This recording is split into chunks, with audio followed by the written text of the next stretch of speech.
for joining us tonight for our virtual author series with the world-leading expert on Arctic ice decline and climate change, Dr. Marco Tedesco. My name is Allison, and I work in our Adult Services Department, and I've had the privilege of selecting some of our science speakers for this coming season. And I want to thank you, our patrons, for your continued support of all of our virtual programs, and we hope that you'll continue to join us for those programs coming up. We are very excited to have with us tonight Dr. Marco Tedesco. He is a research professor at the Lamont Doherty Earth Observatory at Columbia University and an adjunct scientist at the NASA Goddard Institute for Space Studies.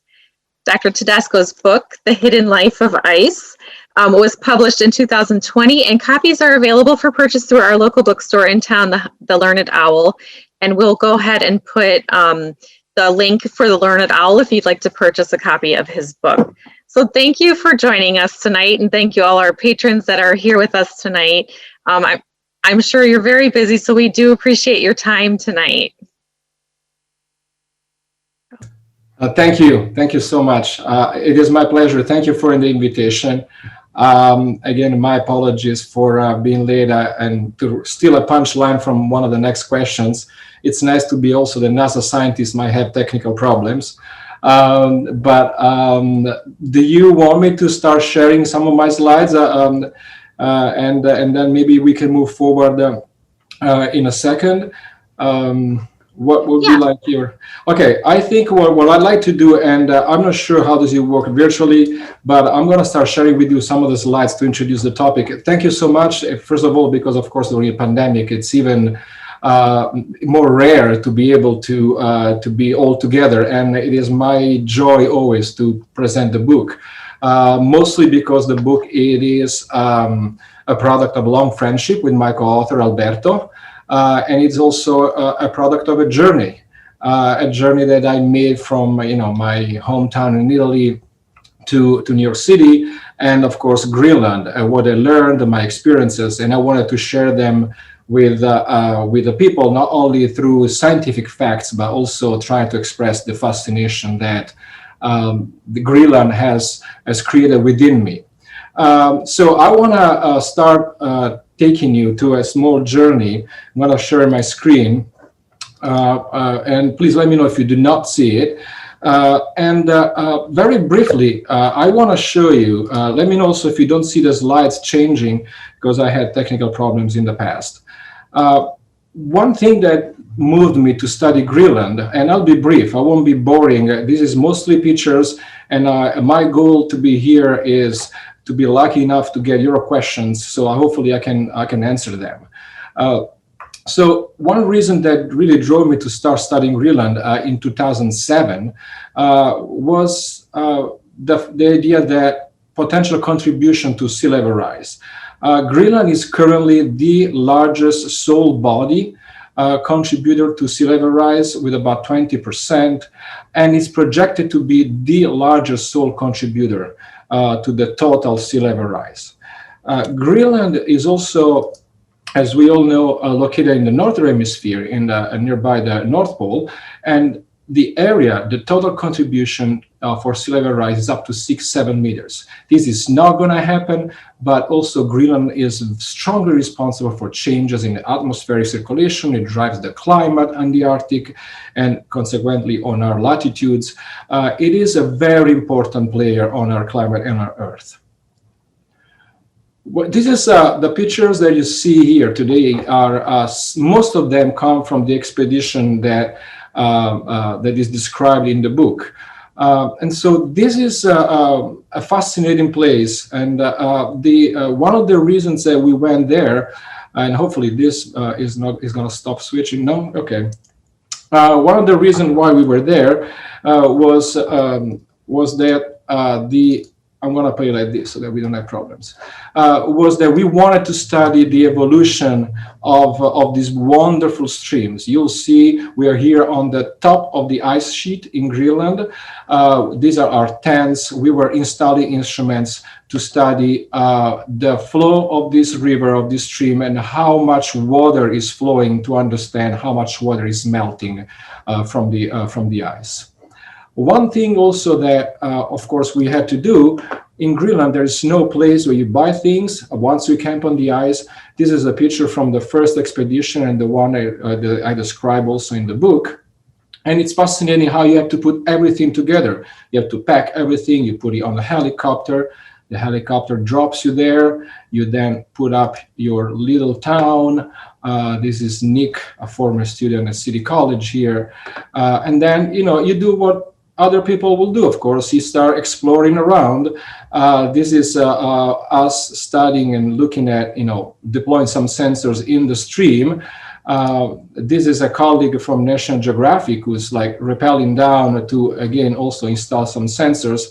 And this is also another image that shows the canyon that is being excavated by the running water, and where another colleague was installing an instrument. For those who are familiar, these pictures were taken when I was in company with Jim Balog, the person who produced and filmed a documentary, Ice. And so it was very touching for me to be in company with people who knew how to shoot. I'm not planning to take credit for these pictures for the quality or at least the composition. Let me show you briefly. This is a video that we collected at that time. I'll turn off the audio here. But this is how Greenland looks like, the stream from the helicopter. What you see up here, it's what's called Snow Bridge. And if you don't know where it is, you basically can fall straight through and eventually get hurt or die. You see, again, the snow bridge here. But again, water is really the dominating factor in these landscapes. What you see here, it's a superglacial lake. They form because of depressions. Superglacial lakes are some of the main characters in my book. Our expedition focus was actually to study a specific superglacial lake, and I will have a video showing you that is basically accompanying the description of the that I report in the book. They form these lakes because of the topographic depressions. So the water basically melts and collects into these ponds. They can be pretty big, and they're connected through the ice into the ice, as we will see, through these little holes. They can be several feet wide, a couple of meters. They're called moulins, which are literally holes through the ice through which the water flows. And this is another lake, just to give you an idea, and scale here is, we're talking about 1.2, 1.3 miles in extent, so it's pretty big. This is another lake where it's myself with Leslie Stahl, actually, in this moment. Believe it or not, we flew together to Greenland on a private jet, and this is time for another book maybe. But you can really see the huge extent of the lake, and the blue, the purity of the water, which is some of the water. Okay, slide are not changing. When did you lose me? I just need some more from somebody. We're still on the slide of the canyon. Slide 10. Okay. I think I had the same problem in the past. What I'm going to do, I'm going to reconnect, and I'm going to stay on one slide so I can keep talking and this doesn't create problems. I'll be right back. Okay.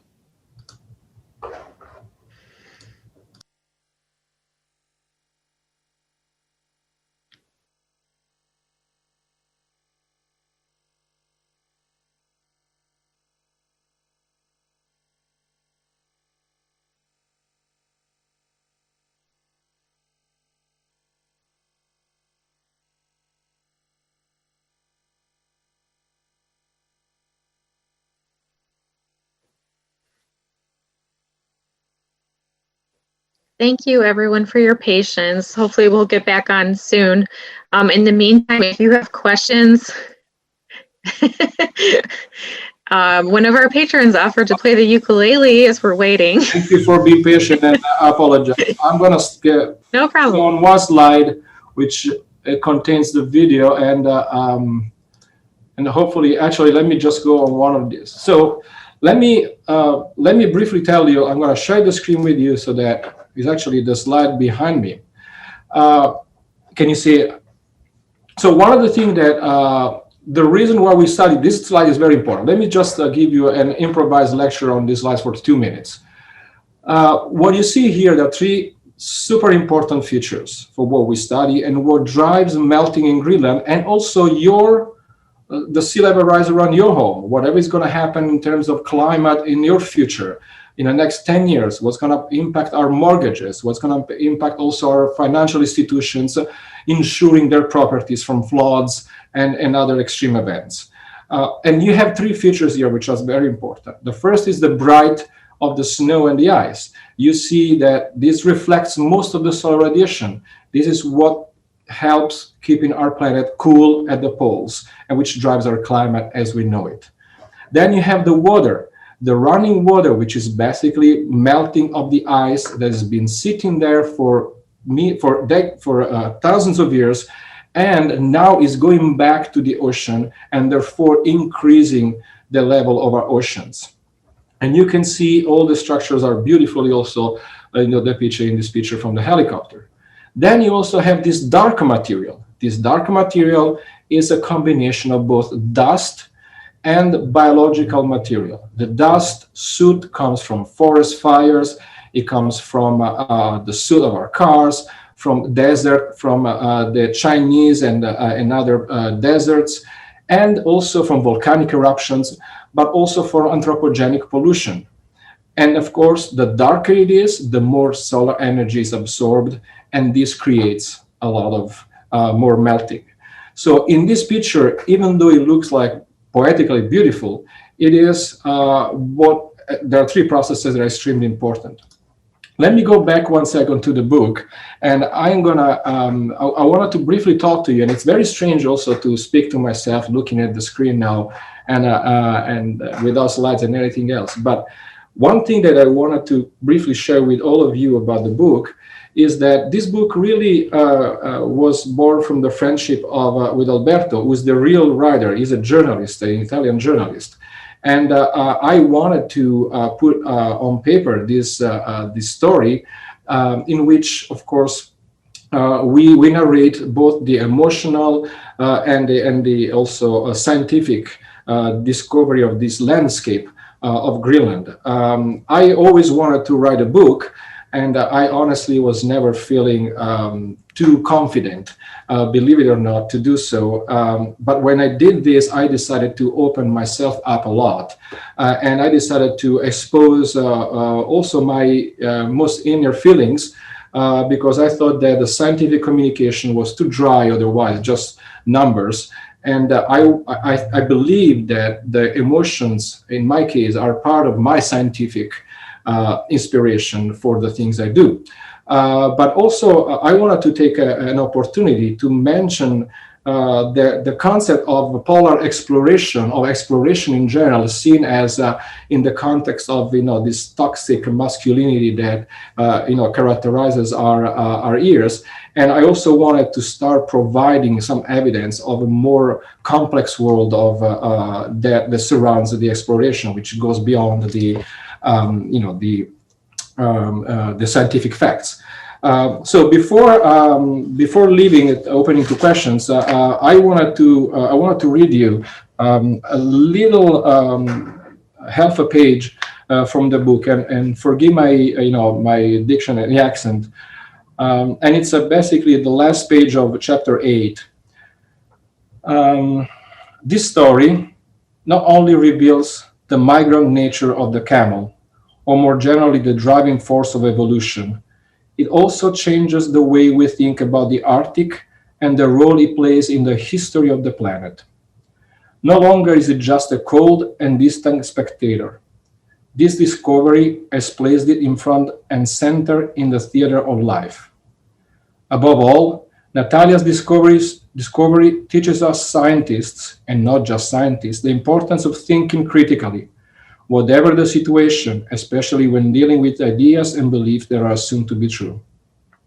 Be warned though, this kind of critical thinking has nothing in common with the mental short-sightedness and denier stances of those who reject established research for new paradigms entrenched in prejudice. It is quite the opposite. Critical thinking encourages open-mindedness and tolerance of new and different ideas, and makes us all more ready and able to accept the possibility of new truths, quotation marks. Whether we're discussing science or philosophy, religion or history, we should remember Natalia and the story of the polar camel. How an apparently microscopic fragment, which could so easily have been overlooked, managed to overturn even the most deeply entrenched beliefs. These were my thoughts as I gazed out at the immense ice sheets after saving all our data. Ignorance can be overcome. All it takes is to let go of absolute truths and leave room for research, always and everywhere. The world is a place of constant change where everything flows, especially ideas. And with this, I don't know, thank you so much. I'm happy to take any question and maybe try to get off from the awkwardness of speaking to myself on a screen. Thank you so much. Can you talk a little bit about your expeditions? Like, how long do you go for? And just talk a little bit about that experience. I'm sure that's probably not anything any of us have done. Yeah, so the expedition are very, to me, it has been always an interesting aspect, the management, the project aspect, the challenge of putting every piece together. And as I said in the past, in the book, you have to take everything, forget one little screw that has to go there. You can't make it work. And you take away months of preparation, you throw away months of preparation. So usually the expedition preparation starts around January. By then you need to have figured out the dates, the booking, the travel, and depending on which sources of funding you get, you might go either straight from the United States. If you fly with the National Science Foundation, they basically rent Air National Guard airplanes. Or you can go through Europe. But then by March, April, you need to ship your gear to make it arrive through cargo. So you need to have everything ready by then, including food, especially most of the dry food. And then you go around July. We've been between a week to a month. The expedition I was showing, we went for a month. It was like a very interesting experience. We wanted to be there since the beginning to the end of the melting season, and so did we. But again, we go to summertime, and then once we go back, we pack everything back, literally everything, and we leave no trace. Or we try to leave no trace there. And so it's another repacking, and you need to ship everything back. And then by the time it's August, you rest a couple of months, and then you try to plan for the next one, because it starts a few months later for the logistics again to start. For those of us that, I'm sorry? No, there's so much else. For those of us that haven't read your book yet, can you talk a little bit about the camel that you guys had discovered? Well, it's there's this story. I found this story fascinating because I was I write for an Italian newspaper at a column, and this is how the book started. I had my weekly column, and so I started to find all these fascinating stories. And everything in reality started because I wanted to write and ask my friend, how do I become a writer? And I want to go back to college, right? And somebody told me, you just write.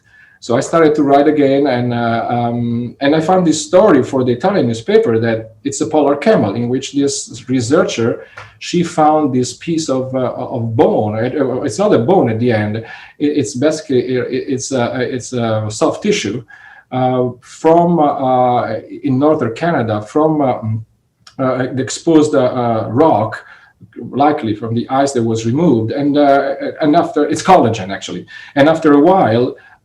With some sort of DNA tracing back and reconstruction, they realize it's part of a camel, and this has changed completely the theory about the evolution of camels, and I found fascinating that we never think about camels and associated with the Arctic, and so I thought like it's almost an oxymoron, where in reality it's the truth.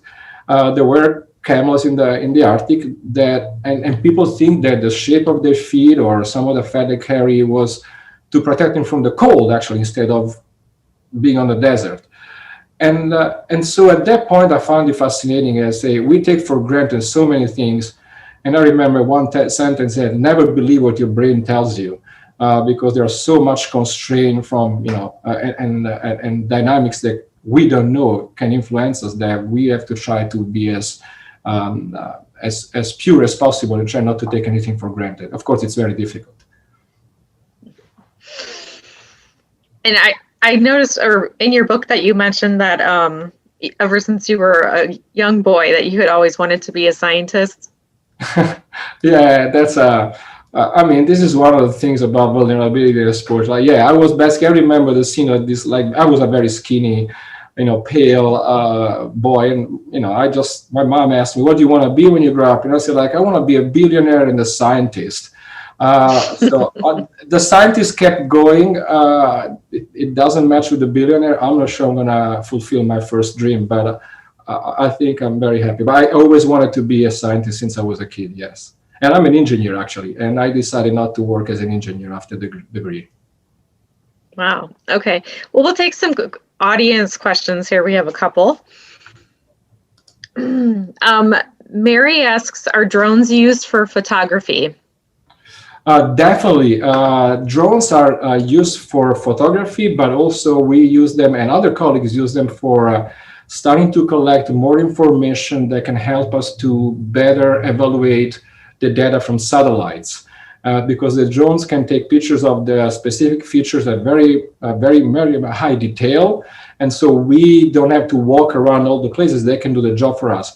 At the same time, it's very interesting because not many people know about photogrammetry with drones. If you take two pictures from two different places, you can actually reconstruct a 3D version of that scene. And this theory is known for a couple of 100 years, but there was not enough good quality data until now in computer power. So now the drones are heavily used for also building 3D structure of Greenland or other features to look at how the snow depth changes and how the ice is melting. And so they can actually calculate what we call the mass balance. So how much mass is lost, which translates into relative contribution to the sea level. So yeah, they're big players. Yeah, Edward asks, how deep is the canyon that you were showing in some of your pictures? That canyon was about 100 feet. Yeah. And that's the deepest one. That's the deepest one, to be honest. Usually those canyons are, the streams are shallow, but that canyon was pretty big. Patron asked if you would recommend him moving to higher ground in the next 5 years. Oh, I'm gonna make a joke. I charge for that. No, I'm just kidding. It depends on where. And the one thing I did not mention in my slides because I didn't have time, but the ocean is not a bathtub. The ocean doesn't rise at the same way everywhere. There are places where the ocean is rising faster than others, and this is due to a lot of reasons. So, and this is true also for relatively short distances. And I think the bigger problem is just not the sea level rise, but it's really the combination of sea level rise, extreme events, more storms, stronger storms, and they combine together tides. Imagine that under the sea level from 150 years ago to now, it was almost that if 150 years ago was at your feet, and now will be slightly above your knee. Then to that you add the stronger winds, and you already have more vulnerability of structures, and so a lot of new generations are already thinking to invest away from the coast, and mostly because also mortgages and the credit is very unstable, and insurance could be very big. And I know these things because in my other hat is basically I study exactly the impacts of floods on our economy and our cities. So thank you for the question. I think it's a very important thing, especially, and I care to wrap up this, especially because the the people who will be and are mostly exposed and are paying the highest price are the most socially vulnerable. This is a fact. I mean, this is really a fact that needs to be absolutely taken into account in any policy decision or policy making that has to be taken in the future. The socially vulnerable people are already paying the highest price to these issues. You talked a lot in your book about the heavy winds. I think you said they're like similar to like a Category 5 hurricane here in the States. Did this like severe weather ever impact your trip for the day, or what you guys had planned to do for the day, or did you kind of still set out and do what you had planned? Yeah, weather is the largest player once you're over there. I mean, mostly because you can't rely on prediction because there is no ground station, so the weather forecast is pretty unreliable. On the ice, it's very hard, especially when you're so close to the edge. We are about 30 miles in the ice, but it's still close. When you look at atmospheric circulation. But so close, it's very difficult to predict the weather on the time and special scales that we need. So actually, we are the ones who tell the people on the ground what's the weather. But it is very unstable. The fog and the cold fog in Greenland is really very bad. When you go to bed and the tent is very warm because the sun is, is basically shining 24 hours a day. So your tent gets hot in the morning.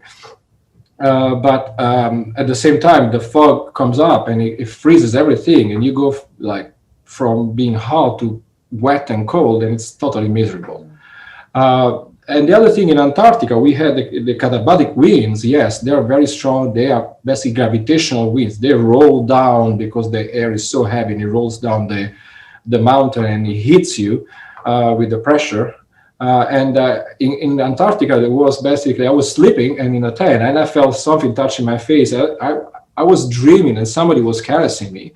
But in reality, it was the tent that was bent by the wind, and we had to run basically away in the kitchen tent. And that was my experience for the winds in Antarctica.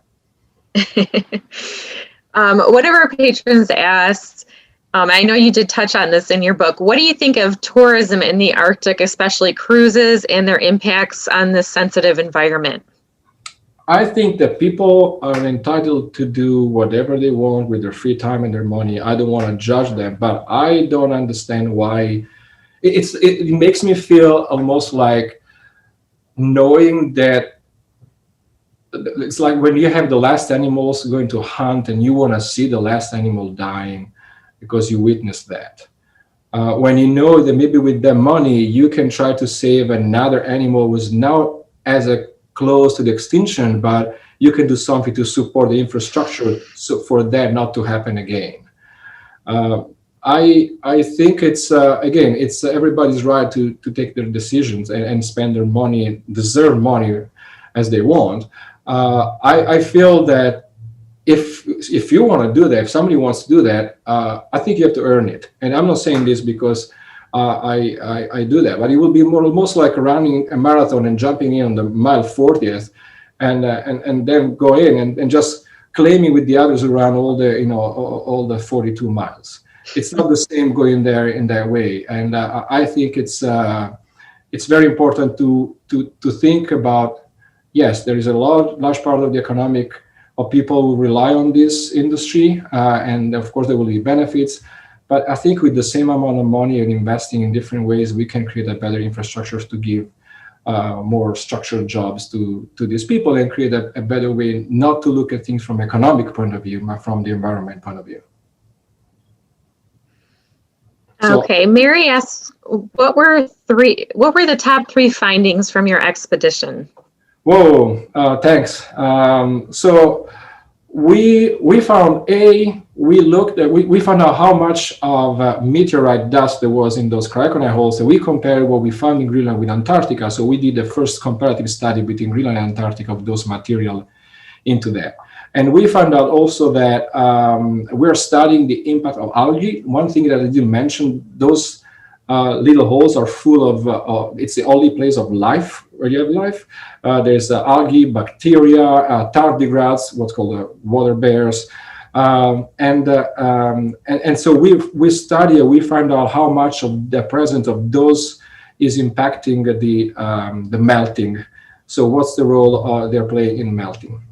And the other thing also that we found is basically with other colleagues, we studied these superglacial lakes, and we were able to develop a model that helps us understanding how these lakes are evolving and will evolve in future scenarios. But there are several expeditions, and of course we did, and of course the credit of all this also goes to a lot of my colleagues, and also the people who are studying the book, of course, who were my expedition partners. Okay, I know you did talk a little bit about this, but Kate asks, can you talk about working with drones and satellites to take pictures?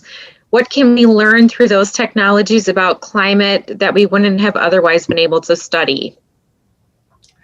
Yeah, well, I think as I was mentioning, with the drones, we're constructing now this 3D model at such a microscopic scale, and we can really see how the ice is really shaping at centimeter, millimeter scales to the meter scale, and then to the satellite one. So we can really zoom in.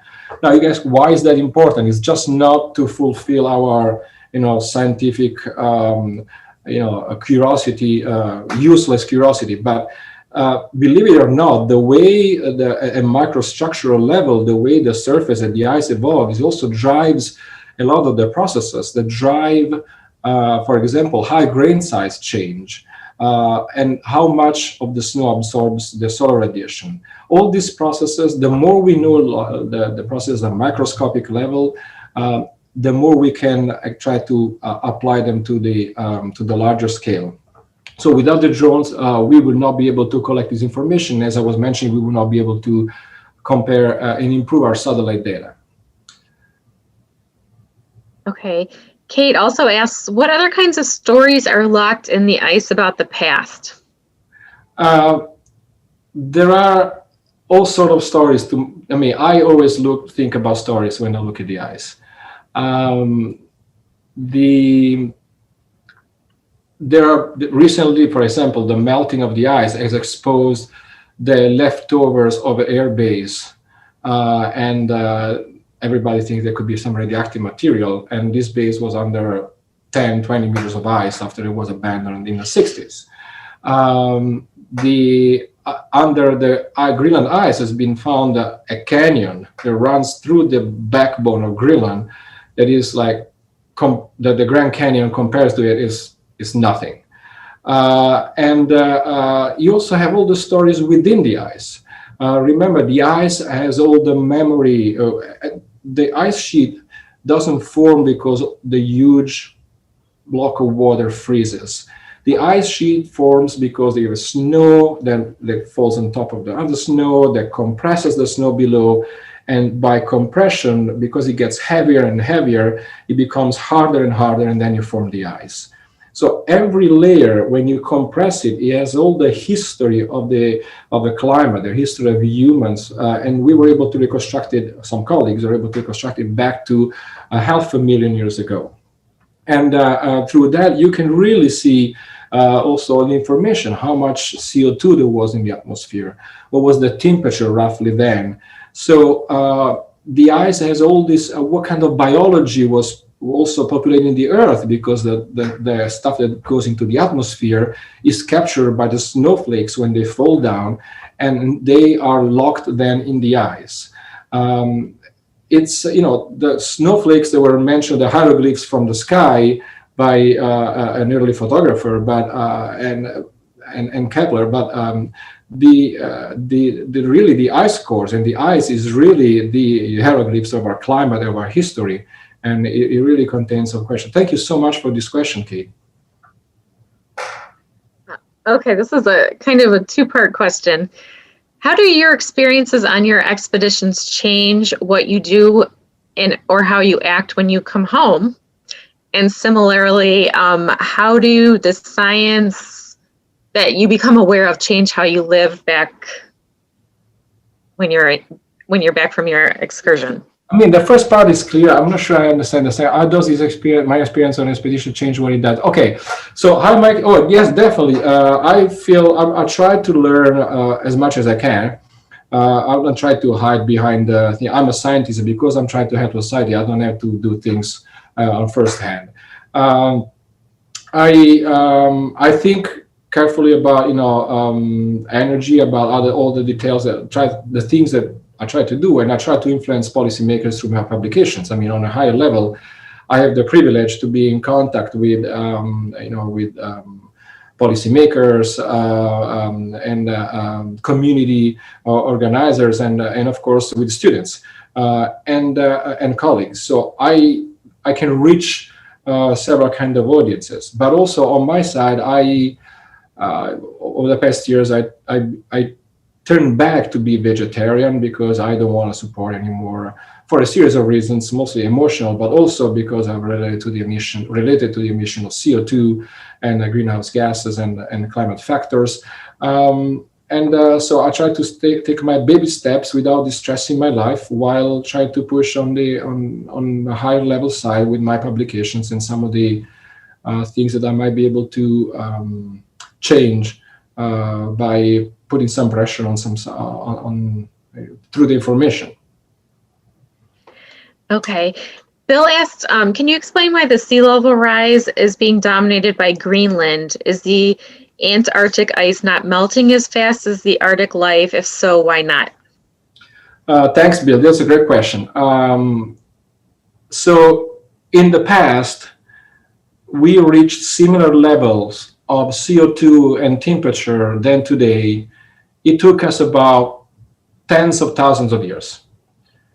And it was due to change on orbit, volcanic eruptions, and so on. When that happened, based on paleoclimate, which is the science that study climate on the deep past, we think that Antarctica melted first. The melting of Antarctica changed, we're talking about hundreds of thousands of years ago. That changed the ocean circulation, and this in turn melted Greenland, and the two contributed to the ocean rise. And then the levels were between 5 and 10 feet much higher than today. So this is what we think we can expect based on the past. What we did this time, this 100 years, we pumped so much energy effect on the climate that was done in tens of thousands of years in the past, that the Earth is now reacting in a very different way. It's a shock that is much shorter. It's almost like, the way I try to show things is that if you have a guest and you try gently to accompany him or her to the door, it's very different, and you just say goodbye and it was great dinner, whatever, but then it's very different than if you push him out the door in a microsecond. The person will react very differently, and that's what happens to the Earth. In the past, we were gently changing, the climate was gently changing because of gentle forcing.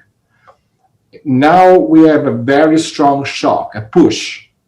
And so Greenland is melting much faster now because Greenland is very sensitive to the temperature. Antarctica is much bigger and is very sensitive to the ocean, and the ocean takes longer to warm up. Now what we're seeing is Antarctica, over the past decade, has been also starting to wake up in its most vulnerable area. And this area, which is a small portion of Antarctica, has enough potential contribution for sea level rise as much as Greenland. So over the next 20, 40 years, the fate of the sea level rise will be very strongly determined by the contribution of these two players. And this is why it's happening. And this is why we have to keep an eye on both ice caps. But yes, Greenland is now feeling more the heat because it's reacting faster to this new pulse. That's what we think. Let's see. Eileen asked, I've never met anyone from Greenland. Can you talk a bit about the people who live there? Yes, I mean, there's an entire chapter dedicated to their culture. What I can tell you, and I don't say this because read the book, because you need to buy a copy, of course, but it's what I can tell you is that I feel very much at home when I'm there, because what I love the most is the color of the houses and the color of um, the, I don't know how to say, of the emotions of the smile of the people when are there, which is a very spontaneous smile. It's really the real curiosity of knowing another soul from another world, which I think we have lost a little bit for a series of reasons. I do feel very much. I'm very much touched by of course, the socioeconomic conditions of the Inuit in Greenland, because of course Greenland is a Danish territory. They're not independent. They are economically very dependent. And the problem is that with a lot of resources they have, for example, from mining, we're talking about rare earth materials, which is basically what all the minerals used in your cell phones. They are cheap. They're not as expensive as gold, but in Greenland, you can find them now on the surface because the retreat of the ice is exposing these rocks that are rich of these minerals. And there is a strong international speculation by a lot of governments, including the Chinese government, the Iceland, and Denmark, in trying to take advantage of these resources and try to save money on production for other companies, but without really giving back anything to the local population. And so you see some places in Greenland, they have the highest suicidal rate in the world. They have the highest incest and rape rate in the world. Alcoholism is terrible, and you do see happening to this culture what unfortunately we know is happening in history to Native Americans and to Native populations once they lose the economic control of their land, or once they lose, of course, the right to live in their land. But definitely it's been a wonderful experience for me to and a humbling experience to know such a fascinating culture. Lee asked, are you planning to go back anytime soon? I wish. We failed the past year for COVID. We have no idea what's going to happen. I mean, Columbia University, for example, in my case, has frozen international travel funding, so we can't officially go, and we have to wait for another couple of months. Unfortunately, I am, but if somebody wants to write a $50,000 or $100,000 check, we can go privately. Edward asks, are the winds accelerating the melting of the ice? So what happens is, yes, those counterballing winds are warm winds. So you do, not specifically in Greenland, but again in Antarctica, as they're very strong, as they come down, they hit the ice, they literally melt the ice, and they create, it's very interesting because you have a lot of melting at the base of the mountains, and then you don't have it anymore until you reach the coast. So melting in Antarctica is very interesting. You can really see these ponds, huge ponds, and relate them to the counterballing winds. One of my students, Tridada, she was with us, and now she's in NASA. She focused her thesis right on this, and it's a pretty fascinating process. Also, because in Antarctica, different from Greenland, the continent is drier, and so winds play a much larger role on this melting on the snow processes.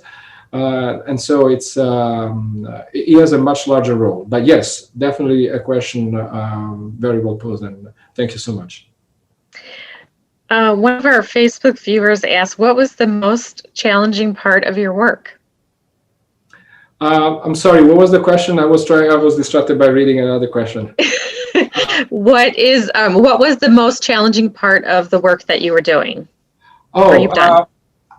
The most challenging part was and I hate to say this now, of course, but to be accepted to go the first time. So I was an outsider. I mean, I was not one of those guys who grew up, in the mountains doing field work. I was born professionally as a remote sensing expert, then a modeler, and usually there is this, this club thing in the community where you have to be a field work, you have to be a dude, you have to do some things, you have to, have a certain attitude. And so I think I felt very much in difficulty in trying to find opportunities to, when I was knocking at doors, because I was not part of a tribe. And ultimately I had to make it happen myself. I basically put together the World Wildlife Fund with Jim Bellog. I convinced the WWF to give some money for a helicopter. I convinced Jim Bellog to take me with him with the money, and we came out an article on National Geographic, and I was my first time to Greenland with Jim Bellog, and basically I had to become a manager of myself, a producer. And then once you do it the first time, everybody knows you are part of the club, you're in. But that was hard for me because I failed several years, and it was also somehow emotionally tiring. I was a postdoc, and I was a young assistant professor, and also I wasn't this macho, strong muscle, hard worker, field person, and I felt very much like when my mom asked me, like this tiny boy, what do you want to do? And I still want to be a scientist. But it worked out. It was very hard, but it worked out, and I'm happy it did. Okay. We have a few more questions, and then we'll wrap up here. Let's see. Michelle asked how, you already talked about rising sea levels, but she wanted to know if that happens, will we have more hurricanes? Will sea life die off? That is hard to say. Definitely there is the sea level is affecting it will affect the ocean circulation. We don't know when, because of course the change in salinity and changes in the temperature, and these two parameters are the ones that drive the ocean circulation. So definitely yes. But think about this. I'm going to make an example. We don't have more hurricanes. The hurricanes might be stronger, and of course, if you have more sea level, you have still a big problem. But let me make an example of sea life. The increased amount of fresh water coming from Greenland into the northeast Northeast America, basically along the coast of Maine and other places, is shifting the path of lobsters and is affecting the economy of lobsters. This, in turn, is making also change the routes of fishermen, and it's also very well known that fishing lobsters is a huge threat for whales and other migratory species. So the connections are huge and enormous. If you change the salinity of the waters around Greenland, you also change the active layer where phytoplankton or where a lot of algae bloom occurs on the ocean. You change the depth.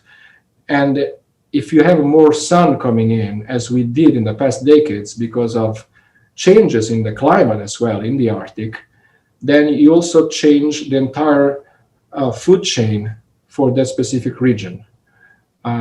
So it is affecting things, yes, either directly through this or indirectly, like the example of the lobsters and whales and migratory species. Leah asked, can you share a little bit about the local culture of the Inuits and the mythology? I know you talked about that in your book quite a bit. Yeah, thanks, Leah. I think what I found fascinating, the Inuit mythology, and there's very little written, and there is a lot of oral tradition. What I found fascinating about them is the fact that they are still this spiritual society with nature, and they of course depend on nature by fishing, the seals, and the buffering of food that they have to do during the winter time. But I also feel that the respect that they have for the history and traditions and the mythology. I love the fact, for example, and this is a good point, Leah. I love that in their Inuit mythology, the sun is a female and the moon is a male. So it's really, and there is a very violent and interesting story about how the sun and the moon end up being on the sky chasing each other, and they were brother and sister, and it's very violent, but it's also very connected to the nature. I also remember there's this beautiful animal which is half dog and half orca whale, and this is basically because they're afraid that when the dogs fall into the ice, they're gonna die, and they think that the dog is eaten by another animal. Or when they kill a polar bear, which is of course now the poster child of climate change, but when they kill a polar bear for their own reasons, they leave the bears with with some artifacts, depending on whether it's a male or a female, and because they have to pray Nanook, the king of polar bears, because at the end, when the soul of the polar bear goes up, they need to tell they've been treated properly, so the hunter is more successful. But it's this union with the nature and its dependency, which is, and of course, it's the sustainability approach from a nature point of view rather than an economic point of view, which is the key in this case, from which we should learn in terms of managing some parts of our society, I think. Thank you so much for all your answers here. We have a lot of questions, so we'll just take two more, and then we'll wrap up for tonight. Do you take ice cores, and how are they preserved? How do cores flown back to civilization? Oh, I'm sorry. How are these cores flown back to civilization for a more specific study?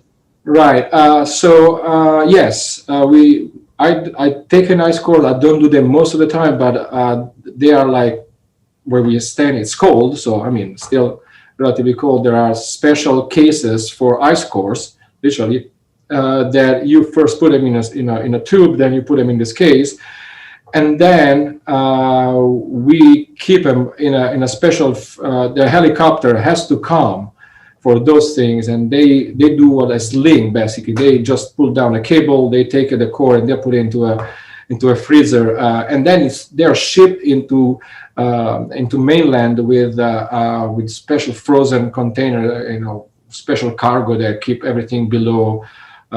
Everything is done super below zero in a quick time, so it is a lot of work. All right. Well, we have one. We'll answer one more question, and then just one comment from our audience.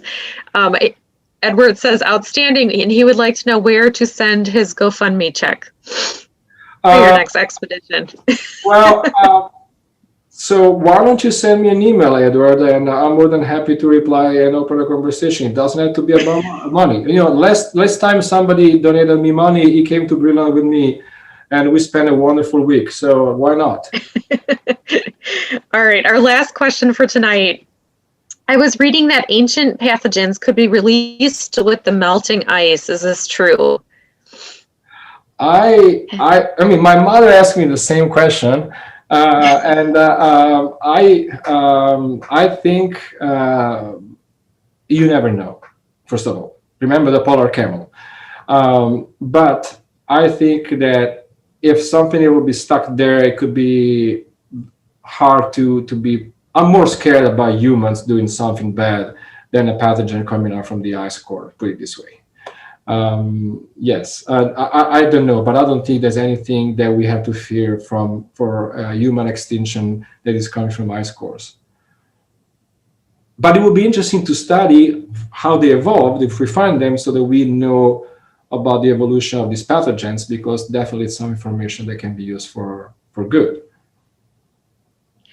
All right. Well, thank you so much for your time tonight.